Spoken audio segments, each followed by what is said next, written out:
everybody, welcome to another episode of M-Class Podcast, the only podcast on the internet about Star Trek, hosted by us, that's gonna probably give you a boner. I mean, when we record the episodes, I have a boner the whole time. It's called my Does microphone. That count? Yeah, I'm sure it counts. I'm Jeff. I'm Boner Boy. I'm Josh. It's a high quality podcast so far. On this podcast, we sit down to discuss a piece of Star Trek media from beginning to end. We walk you through it and give you our thoughts. And there's funny jokes in it. We'll get some of those eventually, I promise. One of us will stumble upon a joke here or there. We will accidentally be funny at some point in this episode. On this particular episode of M-Class, we're going to be talking about a Deep Space Nine episode as part of our Trials collection. The final episode. Deep cut. That's what we're calling these ones, the deep cuts. Because it's Deep Space Nine, you know? Jesus Christ. I just came up with a whole new thing. Who says Josh can't come up with stuff too? On the Trials collection, we focus on episodes that are about trials. If you couldn't figure that shit out by yourself, Like court trials. yeah, and Not Jedi trials. It's a whole different show. don't you dare bring up Star Wars on this, because I have to hate Star Wars because I like Star Trek. It's That's the law. right. You can only like one or the other. It's the Which kind of law. nerd are you? I actually love them both, but what different levels of love. I'll let you figure that out. Which one do I have a podcast for? Yeah, that's pretty much it, right? Today we're going to be talking about Deep Space Nine, episode 25 of season 2, Tribunal. And it actually is 25 on Netflix. Great work, Netflix. I was impressed, Netflix. You actually got something fucking right. Not to mention, though, I had to scroll through the entire season because that's how their stupid interface is now. Yeah. You have to, like, scroll through it, and it's like, can you just let me pick the number? No. 25. Let me go there. No, you have to scroll through the entire season, and... Maybe I wanted to watch 20. Maybe I wanted to watch 19. I didn't. Too fucking bad. Watch them scroll, bitch. I already saw them. So this is directed by Avery Brooks, better known as Captain Benjamin Sisko. I didn't realize that, but now I just read it. It's another one of those, like, Jonathan Frakes situations where he directed it, so he's just not in the episode very much. Yeah, I think he... Well, we'll get to it at the end. Like, it's like Scooby-Doo as fuck. It is a little bit, yeah, I'm not gonna lie. It was written by Bill Dial. That's a made-up name. No one has named that. His name is Bill Dial, and he's... The John Larroquette fun fact of the week for you, he wrote a ton of episodes of WKRP in Cincinnati. You know, when I was watching this, I was like, this has a WKRP in Cincinnati feel to it. I wonder why. He wrote Turkeys Away, the most famous WKRP in Cincinnati episode. What's that episode? I don't... It's like a Thanksgiving thing where the manager like drops a bunch of turkeys from a helicopter because he thinks they can fly, and they just like splatter on the ground. I mean, being the most famous WKRP in Cincinnati episode is kind of like being the most famous Star Trek podcaster. Which we're not. He also appeared in 2 episodes of WKRP in Cincinnati. So... he was the helicopter pilot. This dude is big into WKRP. Oh my god. Bill Dial. That is interesting. How interesting. How interesting. I bet John Larroquette actually knows Bill Dial. Like, I would bet you for $1 sure. million that he knows that guy, right? For sure. John Larroquette probably knows a lot of people in Hollywood, Yeah, to be he probably honest. does. You know, he won a fucking Emmy, right? Yeah, for being Dan... What's his name? Backslide? I don't fucking remember. Quayle. Dan Quayle. Vice President Dan Quayle. Fielding? Dan Fielding. That's it. You got I know everything about Night Court. Dude, coolest intro. It really is. So Star Trek, right? Yeah.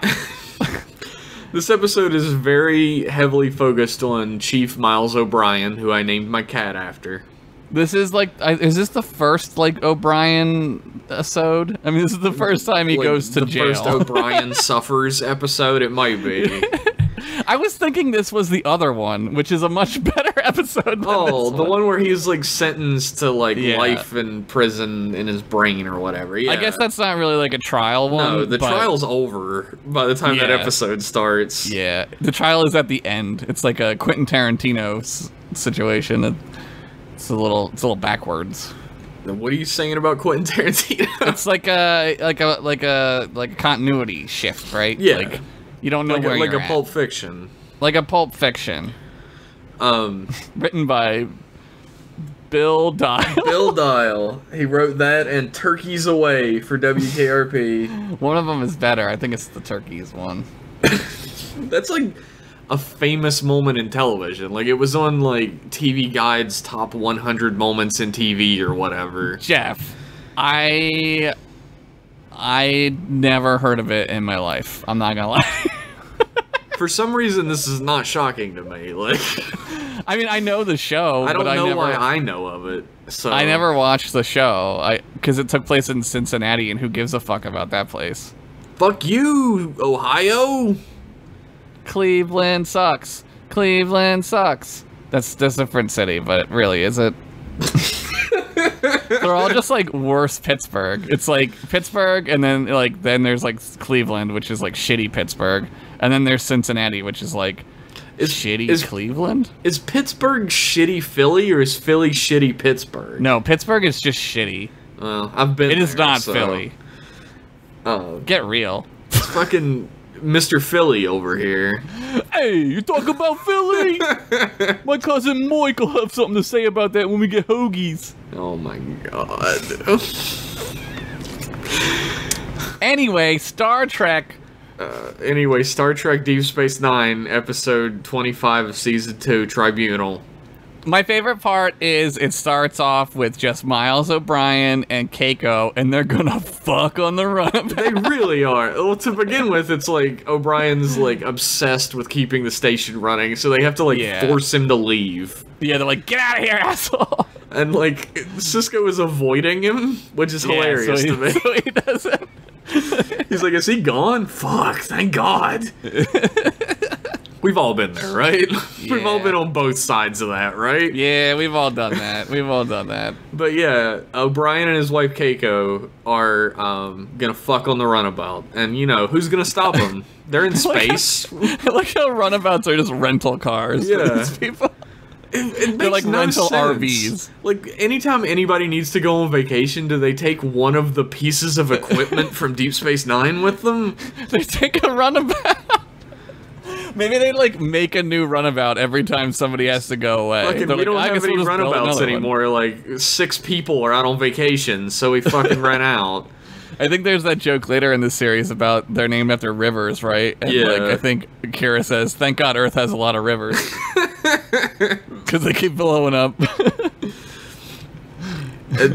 So Keiko's pissed because he's taking work with him, which is like. I wanted to take a moment at the beginning of this to discuss, people have a problem with Keiko. Do you have a problem with Keiko? No, I don't. Because that's, like, the big joke, right? With like, she's like, henpecks him, right? Like, that's... Well, that's the idea, is that she henpecks him or whatever, but, like, having seen Deep Space Nine through, like, 3 times now... Yeah. She doesn't... No. Like, sometimes O'Brien's just, like, being a bitch, and she calls him out on it. Yeah, he's a child. Like, he doesn't go home ever. It's like street lights are on, and he's not home yet, right? Like, he never comes home, and he's always doing, like, stupid shit. Or going to war, and Keiko's like, ugh. She's like, can we just have, like, a fucking daughter and eat dinner? Do you have to, like, go to war? Why are you always going to war? He's like, fucking his bloody spoonheads or whatever. And she's like, fucking, again with this? With the racisms? Oh my god. Yeah, they're not doing themselves any favors in this episode, though. No. Honestly, if I would have been fine with the Cardassians before, at the end of this episode, I'd be like, fucking spoonheads. Yeah. This episode is all about, like, setting up the Cardassians are dickheads. Yes, and it does a great job at that. Yep. Because right before O'Brien penetrates Keiko, they get a little notification saying that they're about to be attacked by a Cardassian ship that's approaching. The Hideki class. I know what that looks like, because I have seen them in the game. What game, Josh? All the games. They're in all the games. They're in Armada 2. They're the little ones that always blow up real easy. He's actually right about that. I played that game.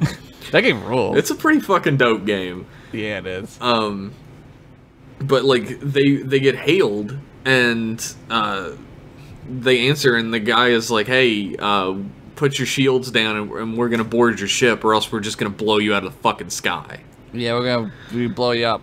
And O'Brien's like, well, I'm in a runabout, which is like a space Uber. There's no fucking way I'm going to be able to... Uber. There's no way I'm going to be able to take down this Hideki class, which I've seen because it's in a game I played. Even though, like, the runabouts are pretty capable, like... Yeah, they're pretty sturdy. Like, but he does have his wife on board. Yeah, she's not, like, a Starfleet officer, so she doesn't really, like, know how to do stuff. Like... I guess before this, before any of this happens, before anybody's about to get penetrated, O'Brien is trying to leave Deep Space Nine, and he bumps into a guy who he recognizes. Oh, that's right. I forgot about that. As some asshole that he worked on the Rutledge with, Boone. Boone from Lost. Raymond Boone is his name, and he looks That's a very like Star Trek name. He looks like the most broke-ass Tom Selleck that ever lived. He looks like a porn star from the 80s. He looks like an action star from a knockoff video from the 80s. He looks like fucking Blood Debts. He looks like Jesse Ventura's stunt double from Running Man. Two deep cuts here today, I think. So you were right. It's deep cuts today. Thank you! Josh was right. He was right all along, everybody. Mark it down on your calendars. But, like, Boone and O'Brien are like, hey, I was doing this. And he's like, oh, I was doing that. And he's It's me, Miles O'Brien from the Rutledge. He says, like, because, like, I guess Boone, like, doesn't know who he is, like, but does sort of recognizes him a little, I guess. Yeah, I think the idea is that he's acting, right? Yeah, like he's like we learn why later, but yeah, you'll see. Like pretty much immediately. And we learned that Boone was at Setlick 3, which comes up a lot. Who wasn't? Oh, yeah. God, Setlick 3, man. Fucking Setlick 3 is when you're in the shit. You're deep in the shit when you're in Setlick 3. It's like the Da Nang of Star Trek. Fucking O'Brien's the hero of Setlick 3. Like, and they use a lot of shit that, like, wouldn't be a part of war during this time period when they talk about Setlick 3, when they're like, fucking both sides did some shit they aren't proud of, atrocities. Right. And I'm like, what? you kind of get that. You get to see that in AR 115 or whatever that episode is. You kind of get to see the Federation like use like really bad, like illegal war tactics. Is it the one where the planet has like it's like during the Dominion War? Yeah, and, like, the planet has no. They can't replace soldiers or refresh them, so they're just like at their fucking wits' end. It's the Battle of the Bulge of Star Trek. Yeah, that episode is crazy. That episode rules. But also they flip the.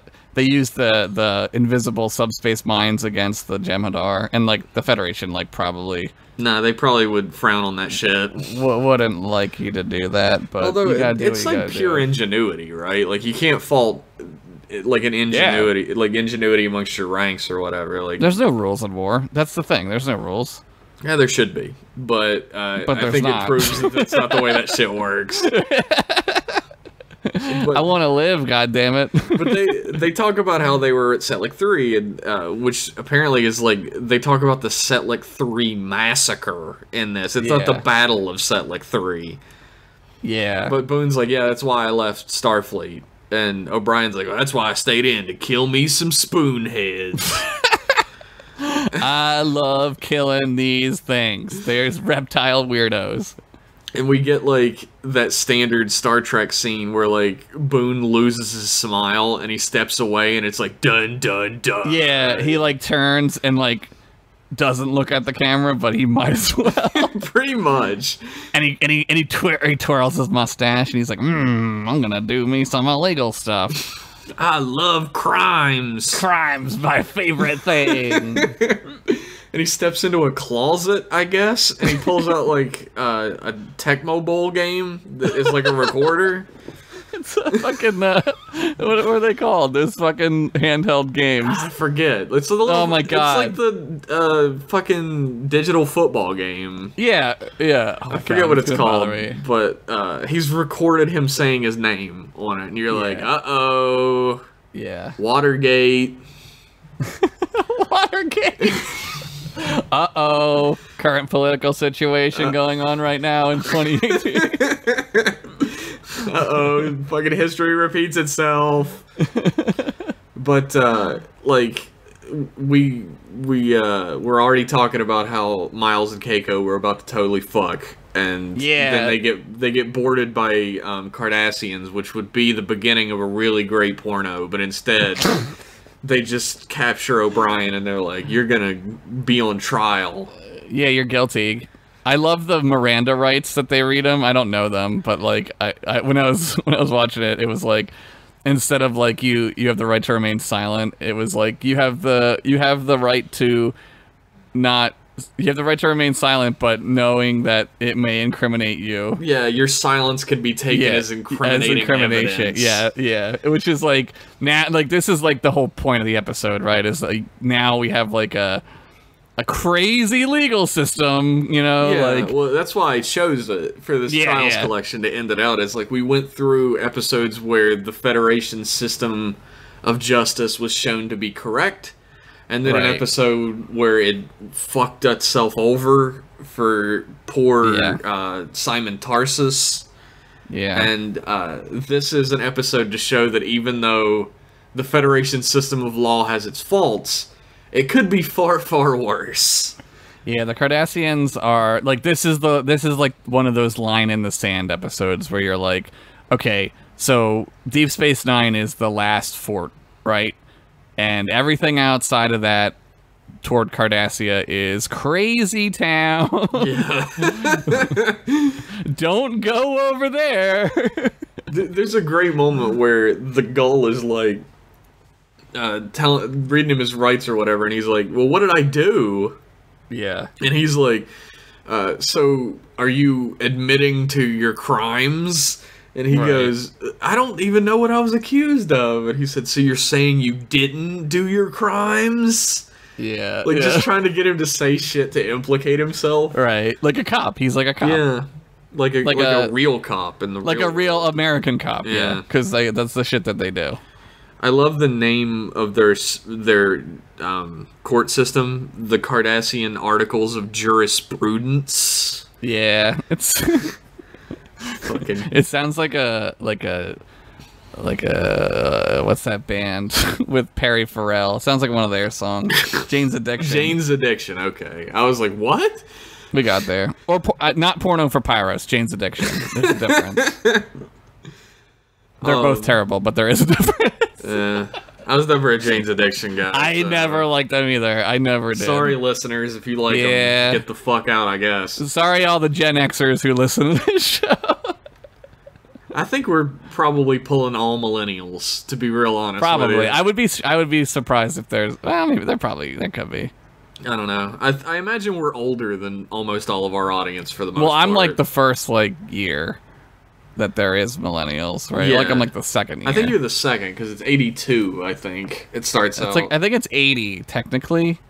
But... Because I know, like, 81 is also...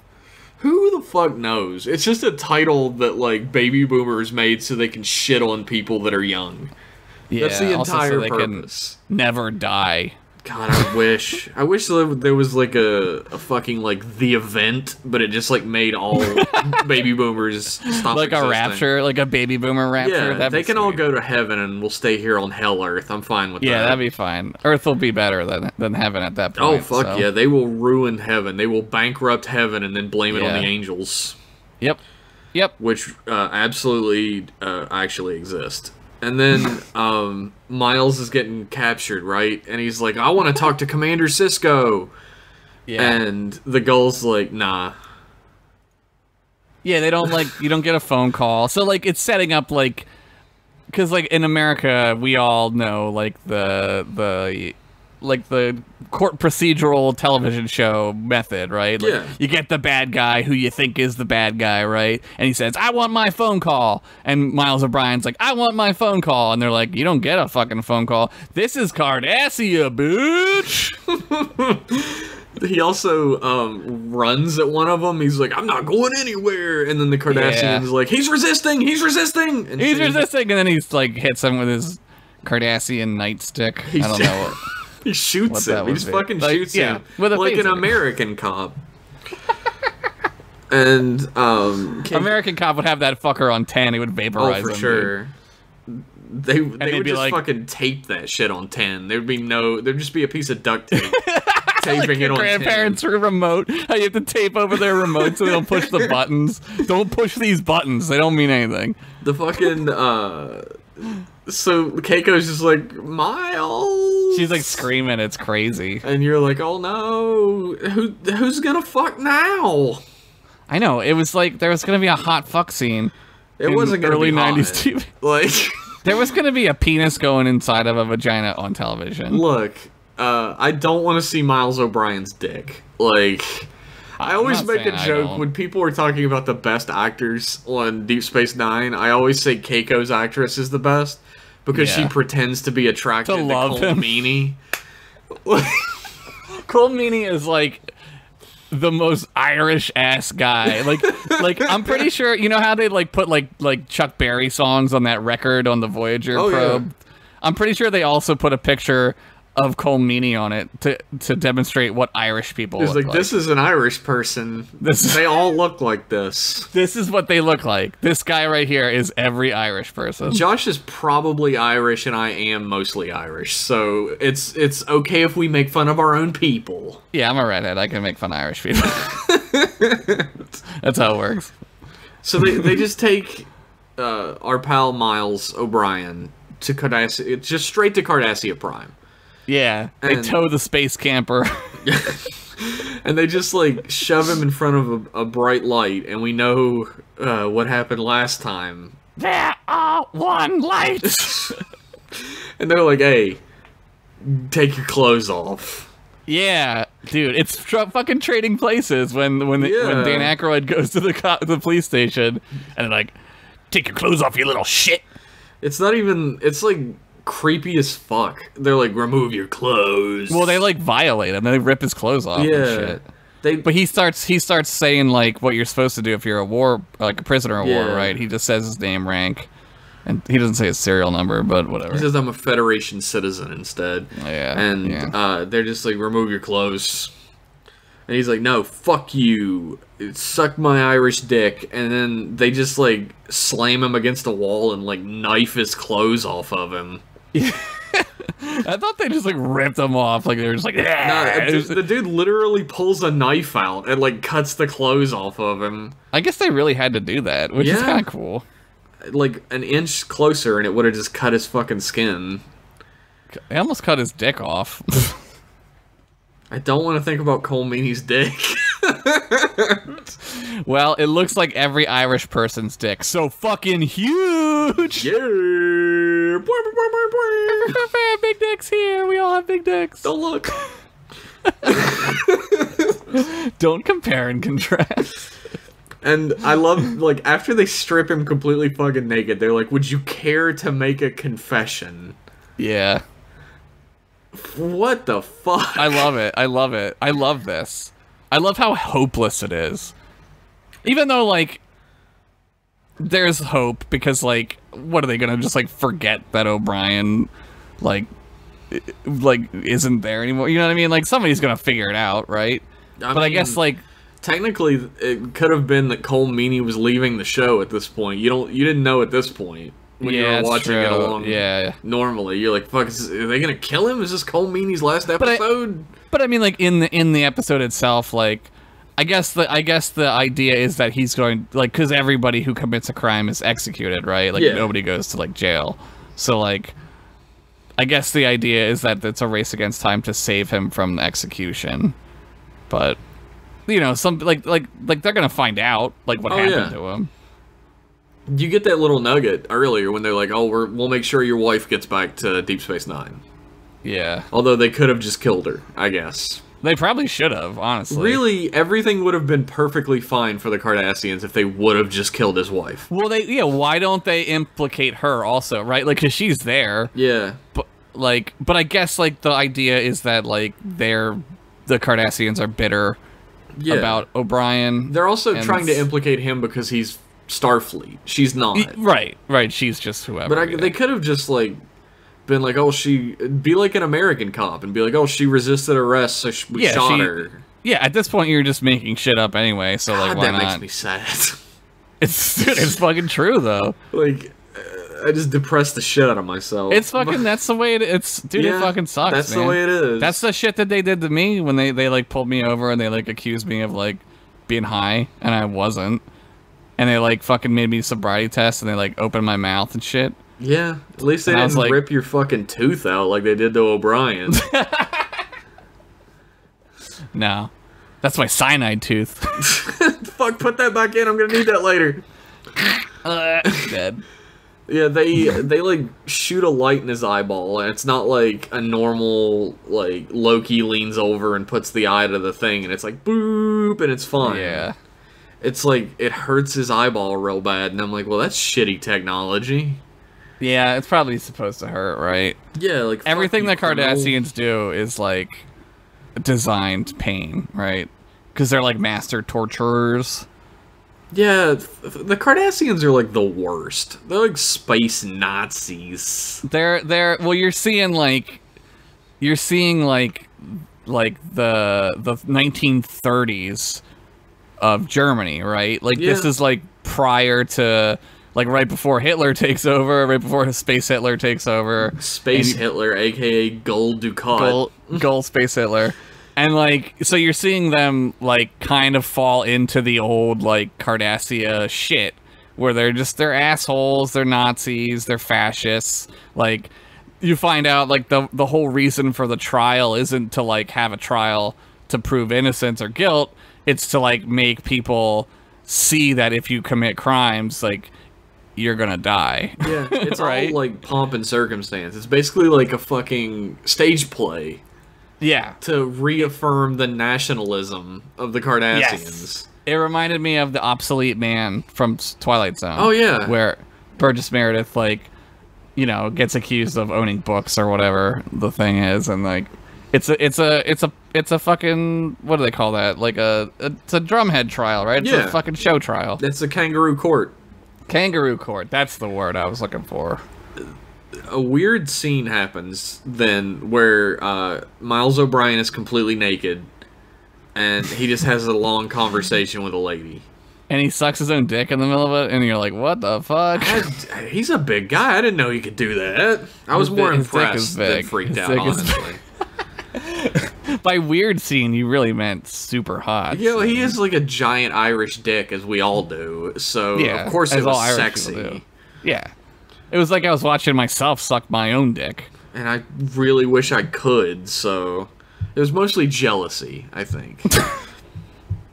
But she's like just talking to him like, yeah, I'm like the judge of the trial. Although, like, she doesn't really say that. She's like, I'm the chief archon. And yeah, like, I they don't all know have what that means. Crazy Cardassian words for stuff, yeah. She's like, yeah, we're going to put you in a holding cell. Which is fairly obviously a redress of the holding cells from Deep Space Nine. Yeah, it's the same set. Yeah. Yeah. But she's like, yeah, your trial's gonna happen in 2 days, and he's like, have fun. He's like, what am I fucking accused of? No one will tell nobody me. nobody knows yet. And she's like, it doesn't matter. She's like, I'll tell you later. Yeah, you'll find out. And he's just like, he sits down naked, just holding the clothes, like, what the fuck just happened? Yeah. That's pretty rough, man. And while we contemplate what just happened, we're gonna take a break. And we'll be... What a segue. I'm a professional, Josh. And we will be right back. When Ben Matlock questions a witness, he stands up, asks the tough questions. Did you call them the night of the murder? The witness smiles. Ben nods. Yes. No further questions, Your Honor. That's all there is to it. Case closed. Matlock's a winner. Tuesdays this fall on NBC. And we're back. Hopefully that was a paying ad this time. I don't know. Last time it was a Mountain Dew Code Red commercial, so maybe that'll be another one of those. I want Mountain Dew to sponsor us. Mountain Dew, yes. It's better than drinking your own piss. It's better than nothing, I guess. Or is it? That should be the... Is it better than nothing? Who knows? Drink it because they paid us money to tell you to. We have the old cans, like the old-fashioned looking cans of Mountain Dew, you know? Oh, yeah. And I'm always like, what soda is this? Like, I'm always excited because I'm like, oh, it looks like it's like some kind of good soda, you know, like a Hanks or something, you know? Yeah, but it's not. It's just Mountain fucking Mountain Dew. It's just shitty fucking rebranded Mountain Dew. Dude, I fucking hate Mountain Dew. I'm not gonna lie. It's sick. Dude. You know what I hate the most though? You ever have Moxie? No. It tastes like medicine. Oh no, I don't want it's that. It's like bad Dr. Pepper, and all Dr. Pepper is bad. I like Dr. Pepper. Get out! Fuck you. Man, I hope the Cardassians put you in jail for liking Dr. Pepper, you sick fuck. Jesus Christ. You know what you did. I liked Dr. Pepper. Yep. Look, how do you feel about root beer? I like root beer in like small amounts of root beer. I like root beer. I can't drink a lot of it. I like root beer the best when there's vanilla ice cream inside of it. That's the best. I fucking love a root beer float. That's the best, yeah. What do you think about, since we're not talking about Star Trek for a minute, what do you think, what do you think about, like, ginger ale? I love ginger ale. Dude, I fucking love it. Like, I like to get the hard-ass ginger ale that, like, burns the shit out of your insides. Kind. Here's a cool thing I do with ginger ale. Get limes and just put a lime in it. Oh, it makes the ginger ale so good. Shit. Like it's crack good. I'm gonna have to try that. I've never done that before. You'll never drink ginger ale without a lime again. I guarantee it. That's your M-Class podcast tip of the day. That's my chef from Enterprise's cooking tip of the day. And since he doesn't ever talk, I guess we don't have a line for him.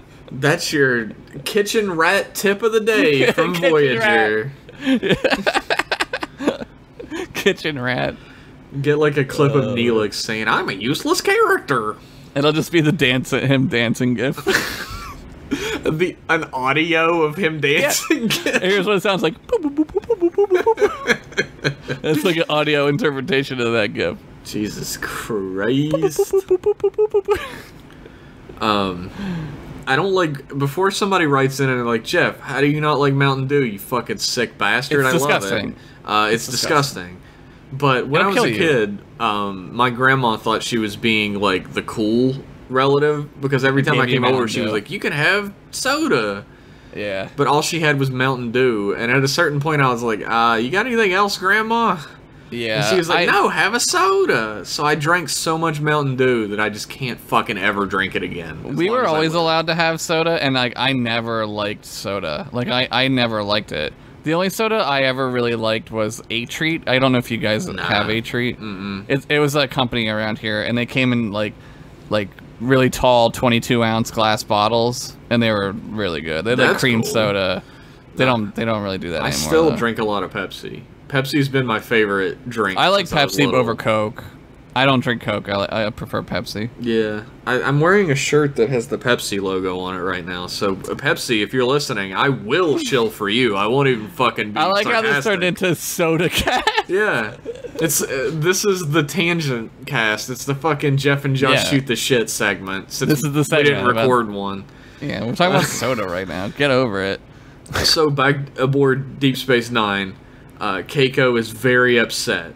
And Yeah, she's like, my husband! And Sisko's like, Starfleet Command's like, has sent the Enterprise and some other ships that don't matter to the Cardassian border. Right. And they're like trying to show muscle at the Cardassians to be like, hey, give us our boy back. And Keiko's like, they're gonna torture him. And Odo's like, yeah. Duh. They're fucking torturing the giant Irish dick off that dude. They probably ripped his dick off and put it back on. So they could rip it off again later. So they can rip it off again. He's like, yeah, that's standard. They're gonna fucking super torture him. That's what they do, man. And Keiko's like, well, we gotta go get him and save him. And Sisko's like, well, that's stupid. We gotta wait for Starfleet Command to figure stuff out. Yeah. And we learn that really the reason why he's like, you know, we have to get more information or whatever is Kira says that, you know, what if he did do something to the Cardassians because he's a racist. That's true. And Sisko's like, well, we need to know that too then. Right, so they like mount an investigation pretty much, like a preliminary investigation where they're like trying to figure out like what even like the crime is, like they don't even know anything. Yeah, like and imagine trying to investigate a crime that you don't know what the crime is. Right. Like this shows you like the Starfleet / Federation side of things too, where you're like, oh well, like they're like professional criminal investigators where they look for evidence one way or the other objectively, right? Because that's what Starfleet does. Like they're objective scientists. And that objectivity is completely missing from the Cardassian side, where you are guilty until nothing. You're just guilty. You're just guilty. You're not even guilty until proven innocent, like in the Klingon you are just court. literally guilty. Yeah, you're just fucking done, dude. All you have to do is get accused and you're guilty. It's like it's like if you're on the internet and you get accused of something.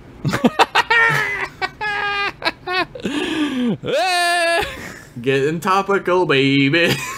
Oh yeah, baby, baby, baby. But like they get the transmission from Cardassia Prime. It's like the Archon Macbar. Admiral Macbar. I can't think of any other way to pronounce that. I don't remember how they pronounce it, so it has to be Macbar. I have it. Hold on. Yeah, it's Macbar. And she's like, yeah, I can't tell you exactly what he's accused of or anything because that's not how it works. And Sisko's like, well, I'm gonna break my foot off in your ass. And she's like, your reputation precedes you. And he goes, you're damn right. Oh, Avery Brooks, I love you. He's really good in this episode for not being in it that much. Well, he's great, like, because, like, when he doesn't talk, you know shit's about to go down. Oh, yeah. Like he's such a good actor visually. Like, you can tell he's just, like, seething by him just sitting there. Like, he's really great about that. He's really great at, like, showing you as an audience member that he's seethingly angry, but still maintaining, like, that facade that he's not. Right. So it's really easy to tell when he's holding back because of, like, decorum and stuff. Yeah. But they're like, yeah, he says, like, I'm going to hold you personally responsible if anything happens to O'Brien. And I was like, yeah, don't hurt my best friends. That's my cat. Keiko's, like, pissed. She's like, what the fuck? Like, how can we prepare for a trial when we don't even know what it's about? Yeah. And she's like, prepare for what? This motherfucker is guilty. Yeah, he's done. He's done, man. He's toast. Yeah, his execution is in 4 days or whatever. Yeah, And we learn a little bit about Odo's, like, because Odo doesn't mention very often about how he worked for the Cardassians, because, you know, why would you ever mention that?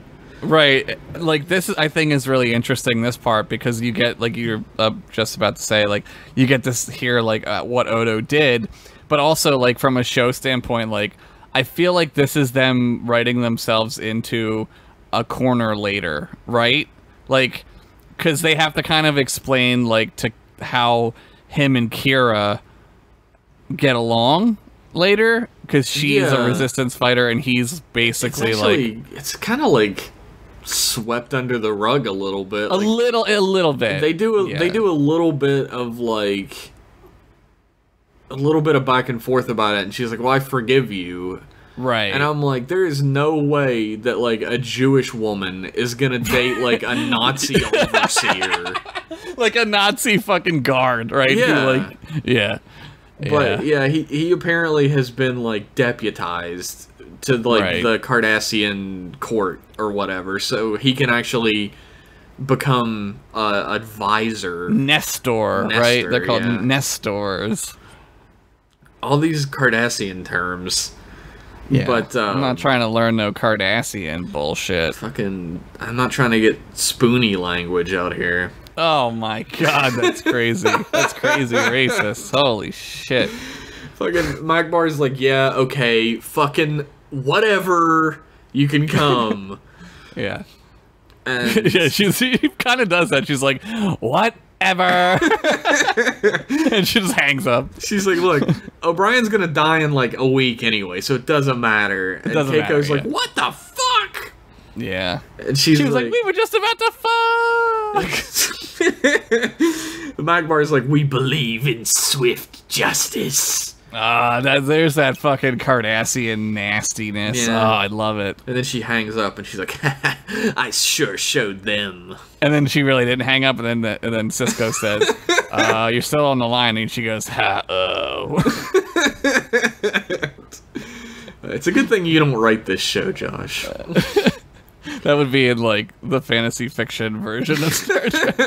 I was talking about this on the Discord the other day, how, like, the Orville is like Star Trek if you and I got a chance to write a Star Trek show. Yeah. Except really not as good at all as it would be if we wrote it. I think you and I would write a better actual Star Trek show. Oh yeah. We could write a better Star Trek parody show too that's like full of jokes and stuff. Absolutely. But anyway, Odo maybe one day we'll do that. Yeah. But Odo and Keiko just take off for Cardassia, and Cisco's like, we need to find out the truth about this. Now.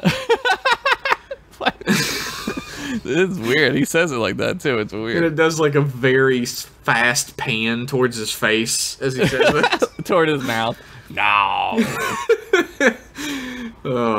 Anyway, we come back to Cardassia Prime, where O'Brien's in his cell. We meet the worst actor, but also the best actor in the episode. Oh, he's so great. I love this guy. I don't even know what his name is. His name is Conservator Kovat. Kovat, yeah. Yeah, he's played by like, Fritz Weaver is his name. Oh yeah? Is he? Do you know if he was in anything else? Fritz Weaver was known for the Thomas Crown Affair, the remake, the good one. Oh yeah?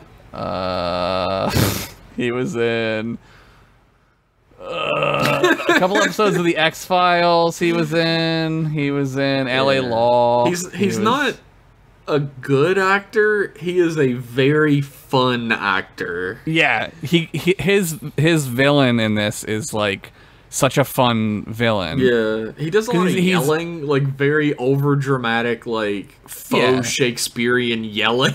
But his acting is like out of fear, right? Because like his character is like they just told you, right, in the episode that the justice system is built so that people who like step out of line don't make it around here. His role is to lose. Yes. Like he's very like smug about it, and like he has this like very high and mighty idealism about the Cardassian system of justice. Yeah. Which is hilarious. And also he's about to retire. Yeah. He's 1 month away from retirement. 1 month away.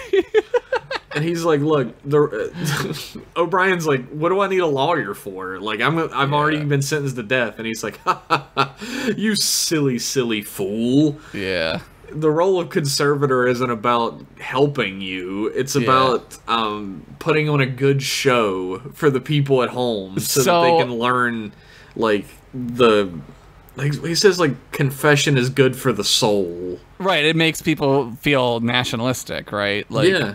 they get to see. So I was curious when this episode came out, because I got a lot of, like, OJ trial vibe from this. Oh, yeah? Yeah, because, like, the like, later on with the trial being televised everywhere, and I was like, oh my god, this is, like, very OJ. I mean, it's, like, very totalitarian, but also, like, very OJ Simpson. Apparently this came out like a month before the OJ chase, like the highway chase. Okay, so it didn't really have anything to do with that. It was sort of like Star Trek's natural thing it does, where it just reflects the times no matter when you watch it. No matter when you watch it, yeah. And so I thought it was like 95, 96 maybe, but it's 94. And I was like, oh my god, this is like a commentary on the OJ shit, but like, it wasn't. No. But was it? I mean... Preemptively it was. Yeah, preemptively it was. But, like, O'Brien's just looking at this guy like, you gotta be fucking kidding me, dude. Like, what are you talking about? And he's like, no, it's the trial is all about showing the citizens of Cardassia that if they step out of line, this is what happens to This is what happens to you. It's like, there's no punk rock in Cardassia, right? Everyone follows the same line. So, and he gives this whole like spiel about how the system of justice makes it so any citizen of Cardassia can walk around in the dead of night by themselves and be perfectly safe. Right. Which is like exactly the type of line that a baby boomer would tell you. Like fucking word for word about why their system of justice and what they want is... Why it was better. Why was it better back then? Because you could just do it and people didn't murder your kids. And it's like, yeah, kids got murdered. Yeah, you know, people got murdered all the time. They just didn't fucking talk about it on the news all the time. Right, exactly. Anyway, there's a fucking great line where O'Brien's like, have you ever won? And he says, winning isn't everything. It's so creepy. Like, it's so... Again, it's appropriate for now, for 2018. Like, it's like, oh, geez, like, this is horrible. This is horrible fascism. Yeah. And, like, Cardassia is maybe a window into the future if things keep going the way they're going, you know? Yeah, whereas, like, the Federation is, like... the exact opposite of that. Like, you can walk around at night in the Federation and no one's gonna murder you because, like, nobody murders people in the Federation. Yeah, nobody has any reason to murder anybody. Yeah, why would you kill anybody? Because you could just go replicate yourself some sort of fucking, like, runabout and just go to Rizal fucking you can the rest of your life. Do literally whatever you want, and there's, like, psychiatry in the future that works perfectly, you know? Right. Like, the fucking murder man that was on Voyager, like, used Vulcan psychiatry and was perfectly fine. Yeah, what's his name? The guy from Lord of the Rings. Yeah, he was Worm something. Wormtongue. Reamer Wormtongue. Yeah. So the DS9 crew is trying to investigate. And they find a lot of evidence, which is it shows how thorough the Cardassians are when you find out it's all bogus. Right. I love the idea that Cardassians, like, know enough about the justice. It's not that they're ignorant of justice. They just know how to circumvent all the other, like, legitimate, I would say, justice systems, right? Yeah. Like, just leave a bunch of evidence that points to O'Brien. Like, there's a bunch of warheads, photon warheads. Yeah. It's important to note that I don't think they're called warheads in any other episode of Star Trek. It's very specifically chosen wordage. They're not photon torpedoes or photon, like, what do they call them? Like, destructive loads or something. Right. They're called warheads. Warheads. Like a missile, right? Yeah. It's got one purpose, but, like, a photon doesn't, like, have one purpose. Like, you can knock things off of things, like, I think in Star Trek Enterprise, They're like, you could put a crater in a moon the size of a city, or you could knock an antenna off of a ship if you want. Photon torpedoes are just like bombs. They can be used for excavation and shit as well. It's not like a gun, which is specifically just made to kill people. Right. And they're primarily weapons, but, like, they're not, like... The Federation wouldn't call them warheads. No. Because what are you using them for? Like, you can use them against, like, a comet, right? Yeah. And I mean... You're not going to war with a comet. It's, like, specifically chosen in this episode because, like, it's, like, around... It's, like, a little while after, like, the Iran-Contra... Oh, yeah. It's that time, right, where there's all this talk about warheads. Right, and also if, like in the show canon, too, like, calling them warheads makes them sound more deadly. Yeah. Which is, like, the court of public opinion will say, like, oh my god, he had warheads, you know what I mean? Like... Yeah, they were really fucking sour. Yeah. Oh, dude, warheads. Holy fuck, warheads. Oh my god, I've ever put like 3 of them in my mouth and trying to like deal with it. Oh my god. That was like a real trial by fire right there, baby. That was the real Trials collection. Putting 3 warheads in your mouth. But they figure out that like the 24 photon torpedo loads have been teleported, like transported away. And in order to do such a precise thing and not be detected, you would need a transporter expert. Right. And Bashir is fucking furious that they're saying that his best pal O'Brien did it.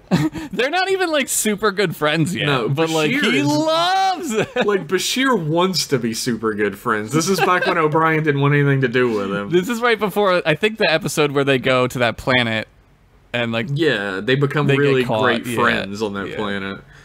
But like they find O'Brien's voice print in the computer, which like if that happened nowadays, people would be like, "Well, all right, he did it. Never mind. We're done with the investigation." Right, but they put it through a computer later to find out. But right now they're like, "Well, why the fuck would anybody need these photon warheads and not the torpedoes?" Right. And they're like, "Oh, well, the Maquis stole a bunch of like launchers." Right.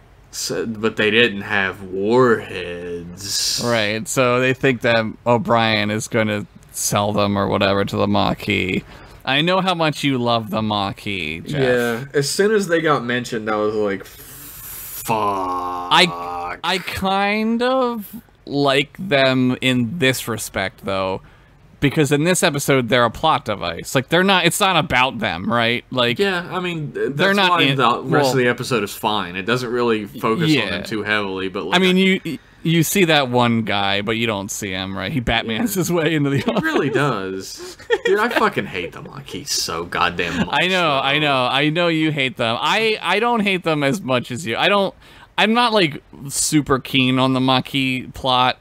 Because I think it only comes to one end, which is what it comes to, right? Like, yeah, the Maquis plot is like pointless for one. It never goes anywhere. It's just like a distraction from more important plots. I will say that it matters. Like the best thing that comes out of it is the episode where Cisco blows their planet up. Yeah, and then receives no repercussions whatsoever. Well, they tell him he's allowed to do it, right? Yeah. You find that out. He pulls a fucking a Dark Knight. He flips the coin, but he already knew the answer, right? Like, that's exactly what he did.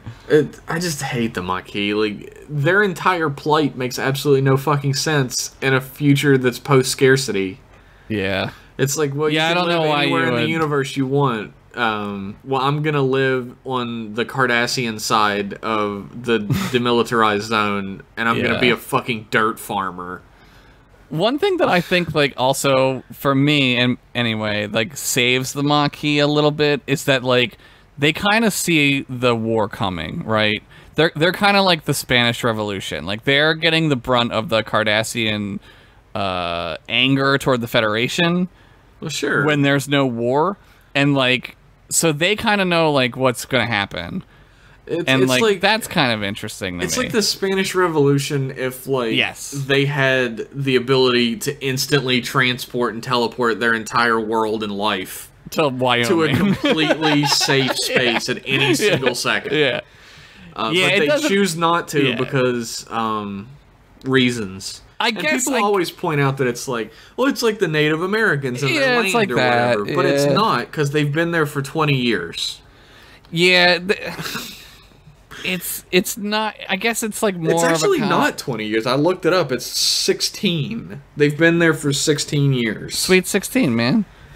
And it's like, they're like, oh, well, this is my land and my children's land or whatever. And I'm like, well, there's land all across the fucking universe, and you've only been there 16 years. So you're willing to murder for that 16-year-old plot of land that you could have anywhere in the universe. I probably would have left and just gone on Ryza and been like, I live on Ryza. Yeah, why would you just not live on Ryza? I'm gonna Hamadron myself to death. That's what I'm gonna do.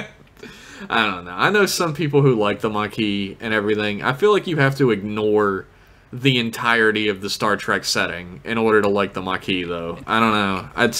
That's my hot take, I guess. It's interesting to me, like, in the sense that, like, maybe they do just choose to do this because they're humans, right? Like, maybe human nature isn't as explainable as everyone thinks, and, like, maybe they all just were like, well, fuck it, I don't want to go, and they're just stubborn. Maybe and, like, that presents a problem for the Federation, which maybe says more about the Federation than the Maquis. Maybe it's just really bad writing.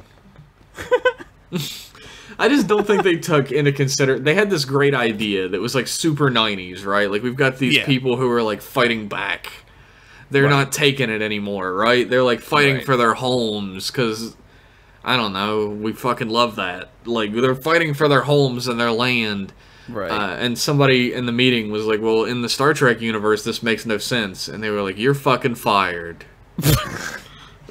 That was you, Jeff, wasn't it? That was me, and that's why I'm you're so bitter. fucking bitter. You're so bitter about it. Anyway, they discover all this evidence that's pointing, like, right at O'Brien. Yeah. And so they're like, well, what the fuck are we gonna do? And meanwhile, Odo has, at the Hall of Justice on Cardassia. The Hall of Injustice. Odo shows up at O'Brien's cell, and he's like, hey, O'Brien, how they treating you? And he's like, oh, they took my tooth. And Odo's like, yeah, it's what they do to fucking children, and they don't cry about it, you bitch. But Odo kind of thinks like he might have done it. Like, yeah. Odo is like questioning him like a police officer. Mm-hmm. Like, he's like, well, where were you? Like, what did you do? And he's like, I have no idea. Like, he's like, I don't know what the fuck is happening. Yeah, he's like, he straight up starts like grilling him, and O'Brien's like, are you fucking grilling me? Like, I don't know. I know you don't know me very well, Odo, but I'm like the greatest guy. Yeah. I do everything right at all times, and I love my wife. I was about to have sex with her on the runabout, and I've definitely had sex with her before because we have a daughter. So there's proof. And you've never had sex at all because you probably don't even have a penis. Yeah. Why don't you just make yourself into a giant penis and penis your way out of here? And Odo's like, damn, I didn't know I could get burned like this. And he was like, he's innocent. He didn't do it. And, like, there's a moment where I don't say this very often because I think Colm Meaney is an immaculate actor. Yeah. He overreacts very slightly, and it stood out to me this time for some reason. Yeah. Where Odo's like, not everyone was a martyr who was accused of a crime, and not all of them were put to death. And he goes, and neither will you. And O'Brien, like, fucking double takes at him, like, but what? Yeah, it's kind of like... Because you're kind of on the fence about Odo still, right? Like, Odo's not Odo yet. Like, he's sort of like the grizzled old cop man. So you're kind of like, oh no, what's Odo gonna do? You know? Is he gonna believe him? But then he believes him, and you're like, ah, thank God. Thank you, Odo. Somebody believes him. There's a ray of hope. Wait, thank you, person whose race is going to cause billions and billions of deaths. Oh, man. Well, that's racism. Whoops. Well, they're all the same thing, right? They're all one. Yeah, they're so all it's like an actual... They're just a guy. Yeah. Or a lady. It's like or it's like the planet that's alive from Marvel. Mogo? Oh, Ego. Ego is Marvel. Mogo is the Green Lantern planet. The Green Lantern from planet, DC, yeah. Which is ridiculous. I love that the Green Lantern planet gets a giant Green Lantern. I guess they grow, right? They grow inside. Really, like, I don't know if it's a giant Green Lantern ring, but I do know that the trees, like the island of the, like the land mass of the planet is in the shape of the Green Lantern symbol. Ring. Maybe it's that, yeah. Which is hilarious. But, we talked about this off recording, that this episode jumps around like a motherfucker. It feels like very fast. It's really quick. We went off on a tangent about soda, so we're not getting through it as fast as we could. But,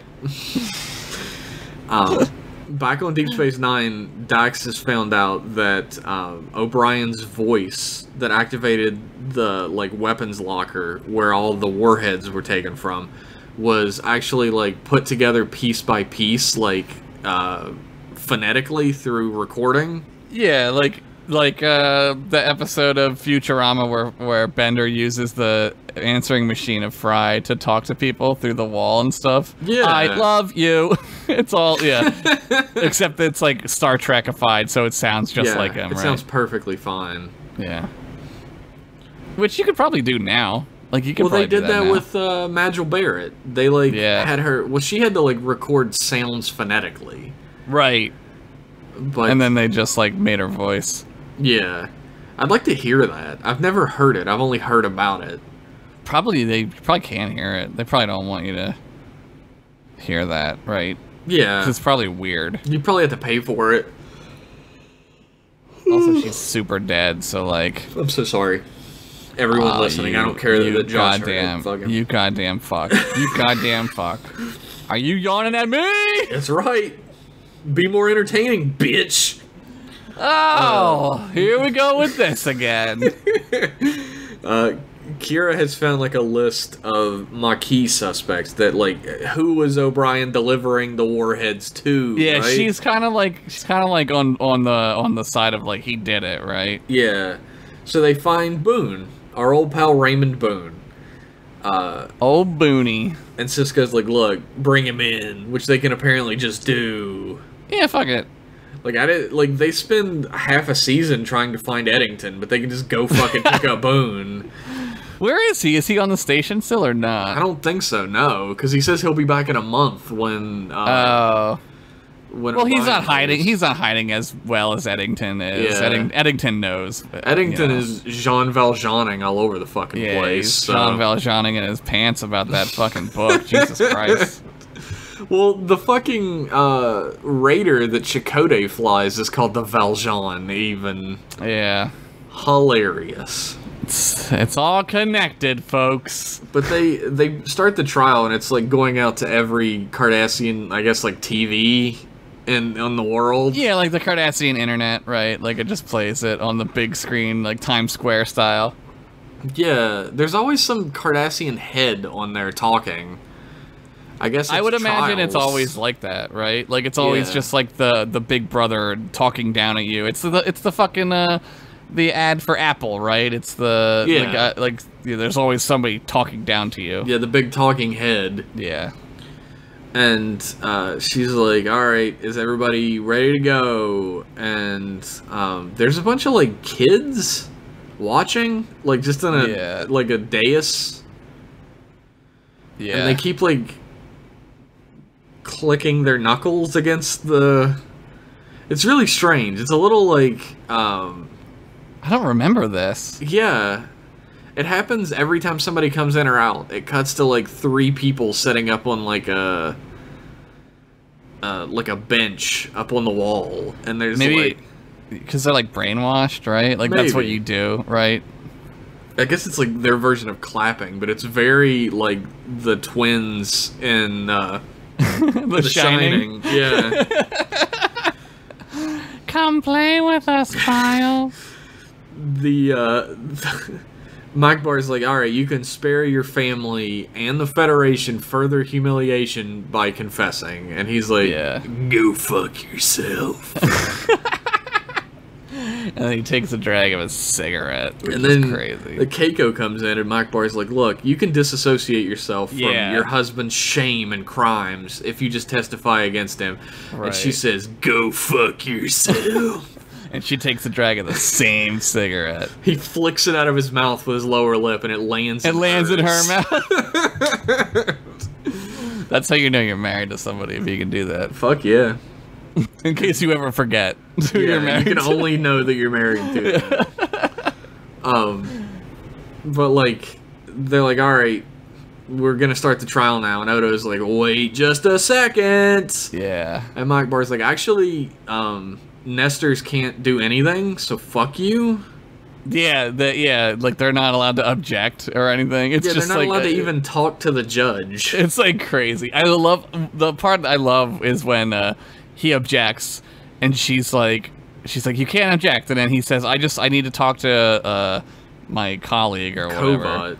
Yeah, and like like fucking she's like, I wish you would have done this beforehand because it doesn't make for great TV. Basically, is what she says. And she's like, it's not going to be exciting for the viewers, which was so.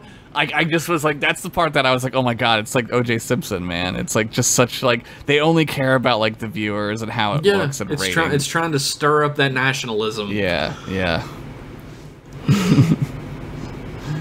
So OJ Odo did it, guys. OJ totally killed his wife. Well, that's the trial said he didn't, Josh. If I did it, here's how I would have done it. OJ definitely did that shit though.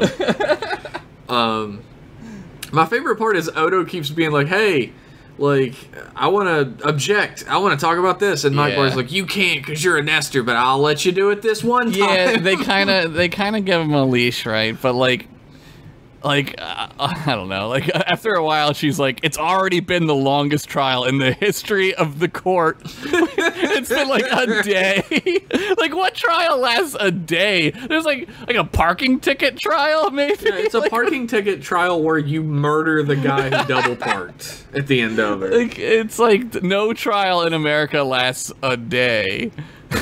And like Odo like starts talking over them, and he's like, "Look, I've got new evidence," and he won't look at it. And Mike Barr is like, "Well, I know that your Federation will just make up facts to suit whatever truth they want to." God, it's so right now. I'm like, it's yeah, so this is right very now. fucking familiar. Oh my god, it's so depressing. And Odo's like, well, I fucking moved that this gets moved to my jurisdiction because it happened on a Bajoran space station. Yeah, and like they like arrest him like not even in Cardassian space, so like I don't even know like how any of this like the Federation right now should just be like, yo, give him back. There's a great line that Odo gives though, where like Mike Barr's like, look, you either fucking sit down and shut up, or you will not find the punishment very pleasant. And he's like, I know. I regret that I have no teeth to give your Bureau of Identification. That's great. It's so good. Odo. I love Odo. Odo's great until he's not great. Yeah. He gets a little he starts drinking the Kool-Aid at a certain he gets a point little pussy Kool-Aid, you know, like he's like, oh, I love this changeling pussy too much. Fucking better be bad now for a couple of episodes. Yo, that goo game is too damn good. That goo game. Holy shit. But like back on DS9, they find Boone and they're like, all right, you need to tell us everything you have to say. And he's like, I got nothing to say at all, baby.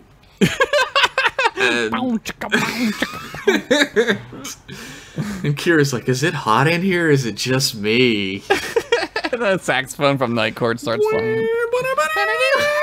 Time to fuck. And fucking Dan Fielding comes in. Anyway. Does somebody need a lawyer? You're gonna need a lawyer when I'm done with you, baby, because it's the 1980s. He was like sexually harassing everybody who came into that courtroom. Yeah. But you could do that in the 80s.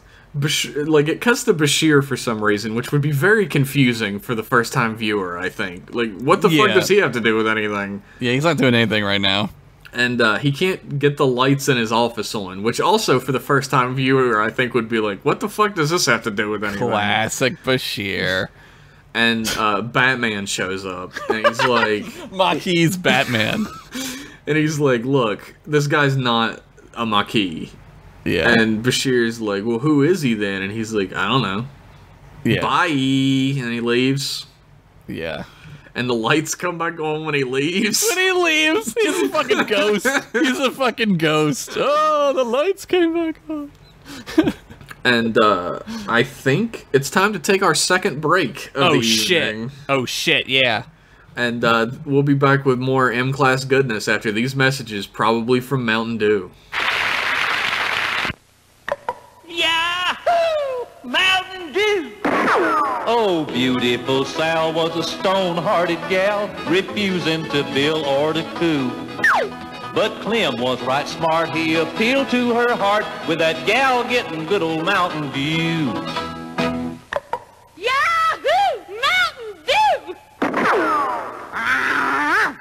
Mountain Dew will tickle your innards, 'cause there's a bang in every bottle.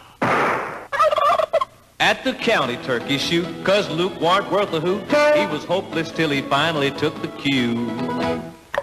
Yahoo! Mountain Dew!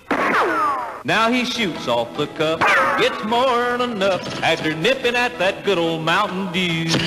Sure as shooting, there's a bang in every bottle of our delicious soft drink, Mountain Dew. It'll tickle your innards. And we're back. Hopefully that message was refreshing. I'm just drinking this delicious Mountain Dew. Oh, Josh, I think that's actually my piss I left in a bottle. I couldn't tell the difference. Ha ha ha. So, back on Cardassia Prime. Meanwhile, we have the trial going on, and it's being shown on every view screen in the world, which is just a fancy word for TV. Kids are playing Game Boy, and the trial just interrupts their game. Fuck. How shitty that would be. I almost beat Wario Land. Fuck. I'm playing fucking Yoshi's Story, you asshole. On your Game Boy? Which one was the Yoshi game for that? Yoshi's Story was for N64. Yoshi Cookie? Was that Oh, it? yeah, that was the one. Yoshi's Cookie. Sorry. My bad. That game Everyone's just made me like want furiously to eat typing. Cookies. Yo, oh, you know what I want? Some like oatmeal cookies with peanut butter in them. Oh, shit, that would be awesome. Oh, my God. So, they have, like, the Gull who arrested O'Brien. I don't remember his fucking name, but... Gull, not Ducat. Yeah. Yeah. Gull, whatever the fuck. Whatever his name is. And he's like, yeah, they're talking to him about the Maquis, and they're talking about, like, he had these weapons on board his runabout, and that's where he was headed. Right. They're like, well, how'd you know that? He's like, I got reliable sources. Reliable sources, yeah. And Odo's like, well, we need to know what those sources are. Yeah. He's like, it's a matter of national security, which might sound familiar to everyone listening to this. Yes. Well, what's the next thing he says, which I love when he comes back with it? Well, Odo's like, well, how did you know that the warheads were in the runabout? And he said, I found them because of reliable sources. Yeah, he's like real sassy about it. And the judge is like, good enough for me. Yeah, that's a satisfactory answer to me. That's great. That's what it is. Yep. And we cut back to DS9. Lots of jumping around this episode. Yeah. And they bring Boone into sick bay. Yeah. And Cisco and Bashir are in there, and Bashir's like, hey, how come you haven't talked to your parents in 8 years? Yeah. And he's like, well, my parents were we never got along. Squares. I didn't like them. Yeah, they were nerds. And Bashir... They made me eat asparagus, and it made my pee smell. Like Mountain Dew. Bashir's like, they said otherwise. And Cisco's like, well, how come you left your wife? And he's like, she's a fucking bitch. And he's like, actually, your wife was quite lovely. I met her. And he's like, oh, shit. Oh. oh, what's Bashir's like, he's like real cool about it for a while. And then Bashir's like, it happened all after set like 3. And then Boone stops cold and then fucking turns and tries to run away. He's like, bye. Gotta go back to set like 3. I left my retainer there. And they fucking let Keiko talk to O'Brien. And O'Brien's like being all like sort of cheeky about it, even though he's on trial to be put to death. Yeah, he's brave. He's brave. Put on a brave front. And Keiko's like, there's gonna be many more chances for us to fucking run about. Yeah, and he's like, no, we have to fuck here because this is the last chance. And she's like, but everyone's looking. And then it goes, bah, bah, bah, bah, bah. Yeah. Time to fuck. Anyway, Kovad's like, hey, Odo, you should tell O'Brien to, like, confess. Yeah. And then, like, ask for mercy. And Odo's like, well, Cardassians don't show mercy. And he's like, I know. It's so evil. It's just so, oh, God. Yeah. Fucking fascist fucks. Fuck them, dude. They deserve everything they have coming to them. I'm just gonna say that right now. Oh, shit. You know how, like, the Dominion, like, annihilates, like, every one of their major cities? They deserve it. Well... They deserve it. I said it. They deserve it. We have a Miles O'Brien on the podcast today. Dude. Cardassians fucking suck. I'm not gonna lie. That's what you get, assholes, for being Nazis. So fuck you. Yeah. It's true. Space Nazis. Fuck them. Maybe millions of your people die. I don't know. Fuck you. Fuck off. Stop trying to kill people. Yeah. Kovat is hilarious during this scene, though, because he's like, were you abused as a child? Yeah. He's like hamming it up. And he's like, no, I loved my parents made me eat asparagus, and I love asparagus.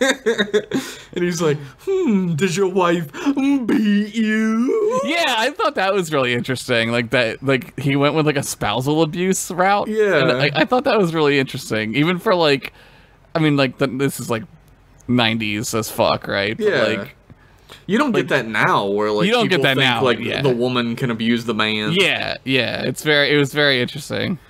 And he's like, no, I love her. We were gonna fucking run about earlier. And, I almost got it in, baby. well, but I've totally done it before. We've got a daughter, so.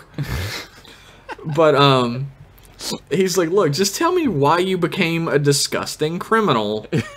Why are you a monster? And O'Brien's like, I'm not. I'm a good boy. And Kovat's like, well, I tried. Yeah, it's so Cardassian. Well, then like the fucking like heart of the matter starts, right? Where like Makbar's like, how many Cardassians have you killed? Yeah, she gets like down to it, right? And he's like, nah, this is I what haven't it's killed really any about. since the war. And she's like, well, how many did you kill during the war? And he was like 69. And he's like, I don't know. And she's like, that many, huh? Yeah, it's so good. It's so good because it's so evil. Did you say, were you against the treaty with the Federation because, and I quote, the bloody Cardis can't be trusted? And she like, keeps prodding him, and he's like, yeah, I did say it. I fucking hate you! You can't handle the truth! Do the neck trick. Do the neck trick! But like the door opens and Sisko just walks in silently with Boone beside him, and like Kovat stands up and he's like, you can't allow these people to come in here, and she's like, shut the fuck up and sit down. I love this part. She's like, shut up, shut the fuck up, sit down. Sit the fuck down, shut up. And then she's like, you know, in the spirit of furthering the relations with the Federation, we can let him off this time. Yeah, we're gonna let him go. We can show mercy. She's like, don't let it ever be, like, don't ever forget that the Cardassian jurisprudence system can't show mercy, right? Yeah. And it's like, oh god. I just love how she completely 180s when she sees Sisko and Boone walk in. Complete flip. It's great. And all he does is stand there. Yeah. Dude, he fucking Scooby-Doos the shit out of it. He's like, and it was Boone the whole time. Old man Boone. Old man Boone without the tooth. I just love, there's like a moment that I absolutely love because of how dissonant it is from one second to another. They're like getting up and leaving, and Kobot's like, what just happened? Like so cartoonishly. Yeah. And then Odo's like, you won. Like very cartoonishly, and like you could hear the fucking sound like wah wah wah. It's so gonna come great, in. though. But then Kobot goes, they'll kill me. They'll kill me. Dude, it's crazy. Which is like a complete fucking turnaround in like your emotions when you're hearing it. Yeah, well, he's like groveling like to the judge at one point, and he's groveling because he's terrified. Like you don't realize that until that moment though, where you're like, oh shit, like they will kill him. Like this is really serious. It's not like a haha, we gotcha. It's like he'll get sent to a Breen camp with Gul Dukat's daughter. Like he'll just get sent away. Like he'll never be seen again. But they all go on the runabout, and they have their Scooby-Doo happy, jokey scene. And they all drink wine, and then they laugh, and there's a freeze frame at the end, and then... Time to fuck! Let's get fucking... And then they all fuck on the runabout. The end. But it turns out Boone was a Cardassian guy. Yeah. Like, not a Cardassian, but he was like a spy. Yeah, he right? was a Cardassian. He had been surgically altered. Oh, he was. That's what it was. Okay, I always forget if they, like, brainwashed him or if he was a Cardassian. He was a Cardassian surgically altered to look like the real Boone. That's right. That's why he divorced his wife and shit. A little bit of continuity error. Apparently, O'Brien says, also, the Boone that I worked with on the Rutledge was this guy then. Which, earlier in the show, he didn't know who O'Brien was when they worked together on the Rutledge. Yeah. I thought that he pretended not to know, so O'Brien would say his name. That could be it. That could be it. You're a smart man, Josh. That's what I thought. So, because like he needs his name, right? He needs him to say his own name. Yeah, that's fucking. It's like a con artist trick. Like, who are you again? You're a smart boy. Well, I am a con artist. It's this episode. Like I said, I chose it because it shows just how bad a trial system can get. Like a system of justice can really get. Yeah, this is a good episode. It's season 2 of Deep Space Nine, but it's the end of season 2, and the show gets like infinitely better after this. This is like a really great episode, though. Yeah, it's a little Scooby-Doo. You're right. You like it a lot. I like it. Like I like it as an episode of Star Trek. Absolutely. But I think comparing it to like all the other episodes of Deep Space Nine that I love, it's not as good, but it's still very good. I don't even know if it would be in like my top 25 episodes of Deep Space Nine. No, it's a good episode. Yeah, it's a good episode for sure. And like I love the like Twilight Zoniness of it. I love that like in Star Trek, like, you know, it's episodic, but they have to maintain universe continuity, so they have to think of ways to like get these characters into crazy situations like this. Yeah, where like the judicial system is like fucked up, right? So they're like, well, the Cardassians just arrest him. Like, thinking about it now, maybe I should have chosen that episode, Hard Time. I thought you didn't, because I thought at some point we were going to do like a O'Brien, Best of O'Brien. Yeah, we probably will do a Best of O'Brien. Yeah, and I figured that would definitely be one of the best. Yeah, because it's Cold also Meanie is like amazing. Horrifically depressing. It's fucking dark as shit, dude. Yeah. I love it. But it's also like, it's a trial gone wrong kind of thing, even though you don't really get to see much of the trial. Yeah, the trial. It's like a justice system gone wrong kind of thing, more than it is a trials collection. Yeah. Because they really believe that what they're doing is humane. Yeah, and it's like very, very much torture. What is it? What is it called when like when you like torture somebody who's arrested? Cruel and unusual. Yeah, it's very cruel and unusual. I think we should change that to torture. Yeah, it should just be torture. Like, we're always like, making up this language. right. We always make up language as a society to, like, soften the blow of what we're doing. I think that's a legal term, and it probably is, like, a broad legal term, where, like, cruel and unusual punishment, like, if you, like, let's say, like, you, like, rip somebody's fingernails out, Yeah, that's cruel and unusual. It's also torture. That's also torture, yeah. But if you, like, arrest somebody and then, like, rape them, that would just probably be just rape, right? Which I is think like, it's considered torture as well. yeah, it could be. It's like, I don't know legally. We need like, some lawyers. Cruel and unusual punishment doesn't have to go that, like, extreme as well. Like, it's like if you get pulled over for, like, and speeding or something, and you're supposed to get a parking citation, and then they throw you in fucking prison for 10 years. Right. That's Yeah. cruel and unusual punishment. Yeah, like some fucking, like, turkey shit or whatever. Where, like, they're just like, you're in jail now. Yeah. You're a journalist. You're in jail now. Oh, okay. I guess I'm in jail now for 10 years. Cool. Awesome. Sweet. Well, my country is gonna come and save me, I'm sure. Oh, no. Oh, no, Cisco. This is the last episode of the Trials Collection, so I think we can talk about the Trials Collection as a whole a little bit. I thought it was the best one we've done so far. Yeah, I agree wholeheartedly. I think, like, picking a lofty concept and going with it works a lot Yeah. better than picking, like, a funny concept and going with it.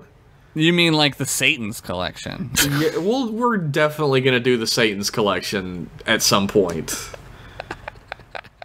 But this being the last episode of the Trials Collection, I think it's prudent, it's jurisprudent. You love that word. I do.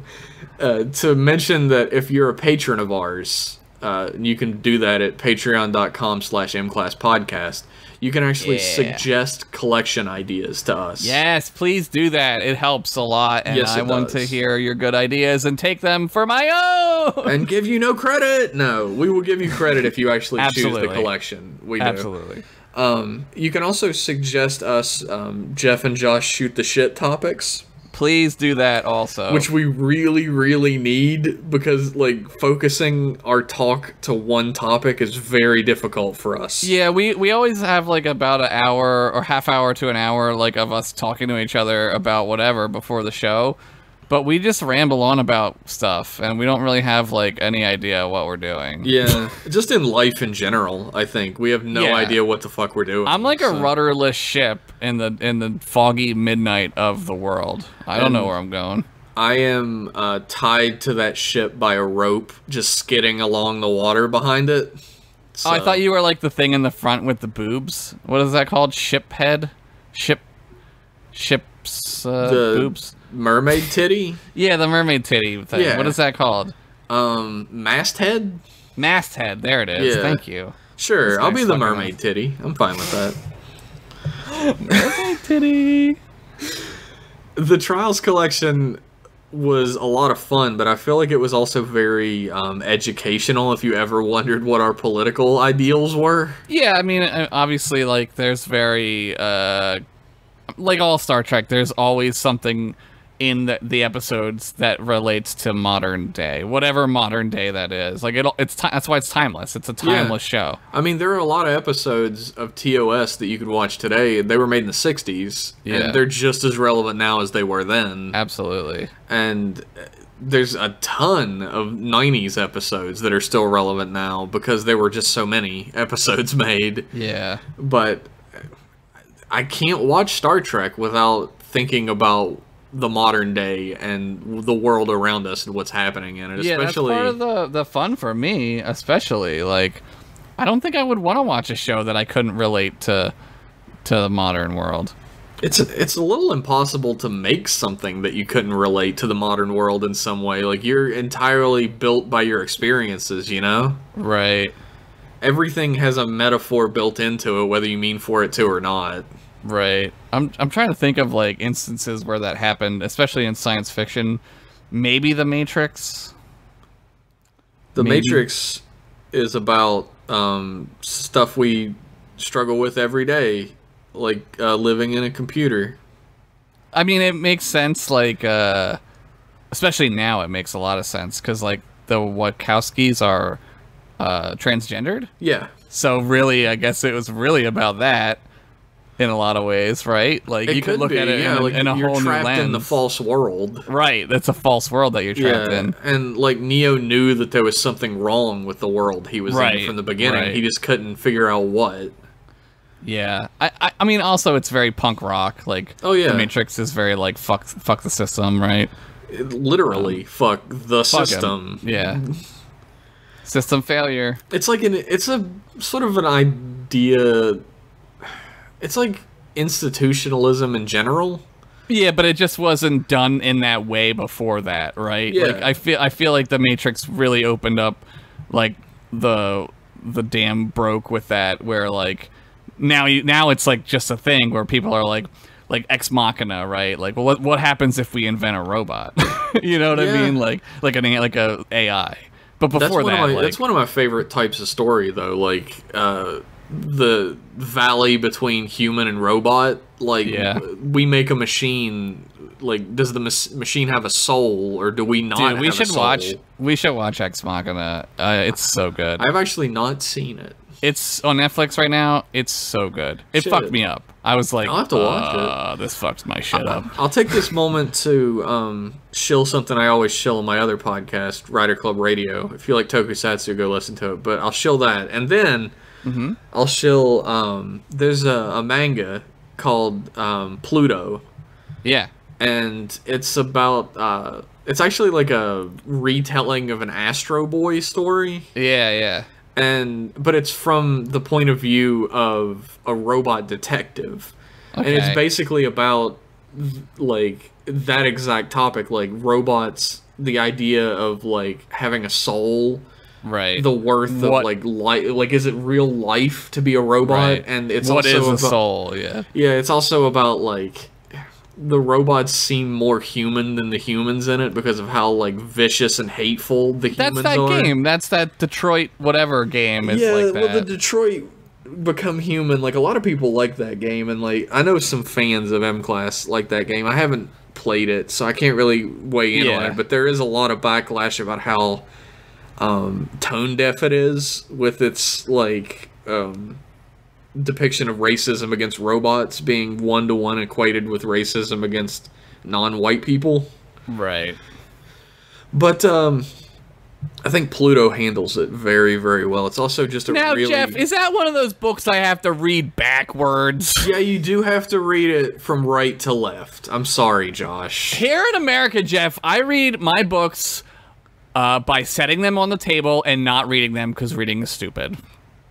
I have no argument against that.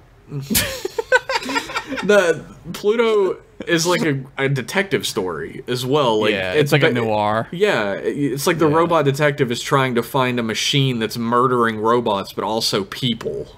Right. That's cool. I like that a lot. Only one robot in history has ever murdered a human being, and he's like in the story. Like, it's sort of like a Hannibal Lecter thing where the detective goes to speak to him.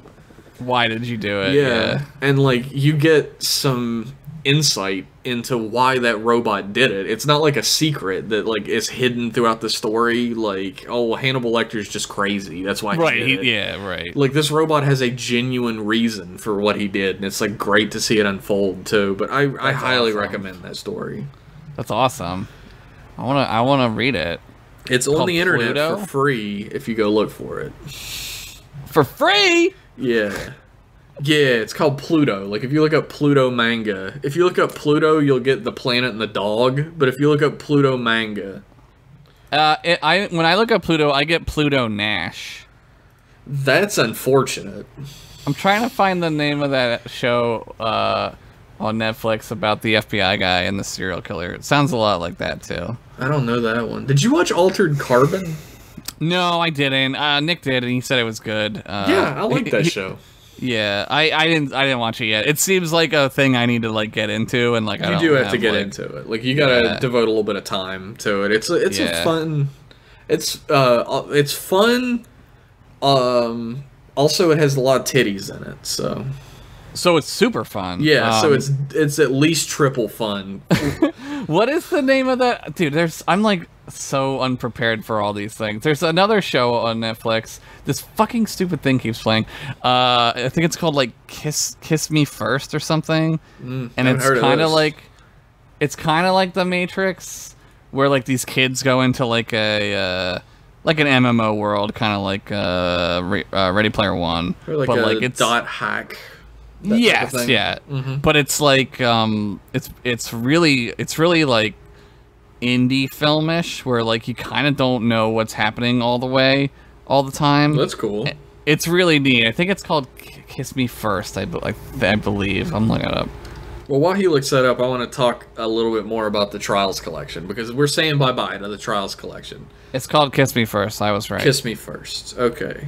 So check that out. Check out Pluto. Watch Ex Machina. I'm gonna do that probably tomorrow. Fucking yes. Holy shit. Get ready to feel feelings. Fuck, I can't feel any more feelings. There are a lot more Trials episodes, and we'll probably end up catching a few of them in other collections. Yeah. But I feel like this is a really good, like, starter pack of, like, best of the best episodes involving these Trials. were incredible episodes. Like, these were all really good episodes. Some of the best episodes in Star Trek history were in this collection. Yeah. I feel like that's important to point out. Yeah, we should have an Occurrence at Owl Creek Bridge collection. How in the fuck would we do that? Well, you do the Inner Light, and you do the episode with O'Brien, and you do... Oh, shit. There's a couple of them. You've built a collection. We've done a 2-episode collection before, so... Oh, there's probably another one or two. I don't know. Fuck, that's a good idea, actually. The Inner Light is, like, probably my favorite Star Trek episode ever. The Inner Light is a masterpiece of television. Yeah. It's a masterpiece. It's one of those episodes that makes you feel feelings, for sure. That and Darmok are, like, incredible. Yeah. Darmok is, like, probably... Like, when I say it's probably my favorite episode, The Inner Light, Darmok is the reason why I say probably. Yeah, because it's, like, which one's first, right? Depending on the day, the one could be ahead of the other. Exactly. The Inner Light probably is overall better, in my opinion, because of just the sadness. Just the, oh my god. Dude, like, it's so...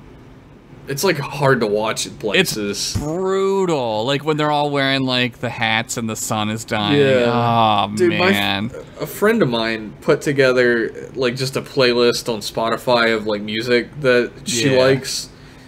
And is it the flute song? Yeah, she had the entire soundtrack for the episode as one track on there. I'd love to get my hands on it. Yo, get that. I want that. It is fucking beautiful. Like, is it on Spotify? How do you find that? I'll try and find it later. And, like, if I do find it, I'll post it on our Twitter.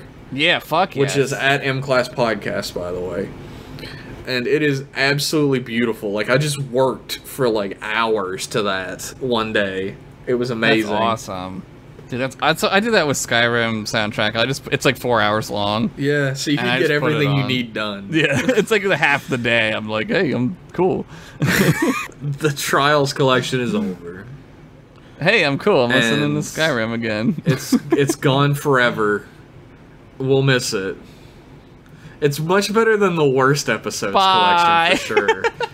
I wish I could. This was the best one we've ever done. I wish I could tell everybody what we're gonna do next, but I have no idea. Yeah, this feels like the best episodes collection. We'll have people suggest, and if you want to know what collection we're doing, if you want to know, we don't know yet. Yeah, I don't know. Pretty much anything you could possibly want to know about M-Class, head over to Twitter and check out at M-Class Podcasts. No, it's just at M-Class Podcast on Twitter. There is a WordPress site that I keep updated with the older trial collections and like links to everything. It's I think it's mclasswordpress.com / no, it's mclasspodcast.wordpress.com. Yes. I'm sorry it has ads on it, but more people become patrons, I guess. It's easy. Yeah, mclasspodcast.wordpress.com, and that'll have this trial collection and everything related to it put up on there as well soon. So check that out. if you would like to become a patron and help us get rid of the ads on that site... Yes. People might not know this, but Patreon is a nice little chunk of the revenue that we need to pay rent at the places we live at and to buy food. So, yeah. I need avocados for my everything. Yeah. I need limes for my ginger ale. I'm a millennial. Yeah. Give them to me. Look, if I don't have it, I'll go into a fucking narcoleptic toast shock, and my ginger ale and my snorting avocado dust. Yeah, I'll fall asleep in shock. Yeah, I'll fall narcoleptic shock. I meant anaphylactic. I'll fall asleep and ever. fuck a dead body. It's not. I'll fuck dead people. I don't really have any of this anyway, so it's fine. I'd like to thank everybody who is a patron, but anybody who wants to become a patron can head over to patreon.com/mclasspodcast. This is not a joke. I know there's been like 2 people who've come forth like, I didn't know you actually had a Patreon. I thought it was a joke. Yeah. Couple of millennials. Yeah. We kind of screwed ourselves by making jokes in any way, shape, or form. Of, millennia. There's a bunch of patron-only audio on there. A show called Jeff and Josh. We actually have talk about it's a real non-Star Trek related topics for about an hour. Longmire.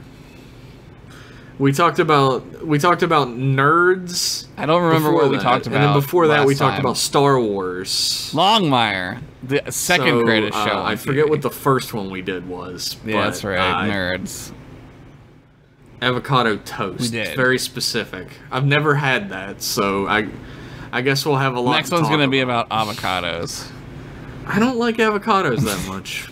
Yeah. No. I've never had it either. I don't know. I like guacamole, okay. I bet it's good. I'm not a big fan of avocados, avocados, so why not? Oh, yeah. I like guacamole a whole lot. Raw tomato and stuff. Yeah. That's kind of like salsa. I love salsa, but I don't like tomatoes. Like gross water. Tomato tastes like jizz smells. That's what it is. Yeah, I can agree with that. I love everything that's made out of tomatoes. It's disgusting. People used to think they were poisonous, probably because they tasted like shit. Yes, tomato stuff is delicious when they make it into things, but like, just a tomato, you gotta put like even a shitload of pepper and salt on it. I don't get tomatoes in my salads. When I get salads and shit. Or like salad dressing, like Italian dressing or something. That was the tomato cast. I'm glad that you tuned in. I don't either. Yes. Well, you'll get stuff like that where we just ramble on about bullshit like that, and it's basically the greatest. Holy shit! Oh, you were the smartest man that ever lived. I didn't realize this about you until this very second. That's fucking brilliant. I knew. I didn't know before, but I know now. That's what made you realize how smart I am. We appreciate each and every one of you, patron or no. And we will be back in 1 week with more M-Class something for your ear holes. Yes. Yes, you get the emails episode a week early, and you also get also if you're a patron, you get the emails episode a week early. Okay, bye. Collection, where we talk about Star Trek Discovery and how not great it is. About that show. Yeah, we will never get sponsored by anything Star Trek related. How awesome it is. Hopefully we'll get sponsored by them. They are not paying anyone any money. Like, maybe the game might sponsor us. I would do a sponsorship for the game for like a free lifetime sub. I would totally related to Star Trek online. It's $300, dude. That's hit us fucking up, man. We'll shill for you. We talk about how Discovery's not that great, but not on anything that anyone can hear for free. So, yeah, man. And we'll see you in 1 week on M-Class Podcast. Bye.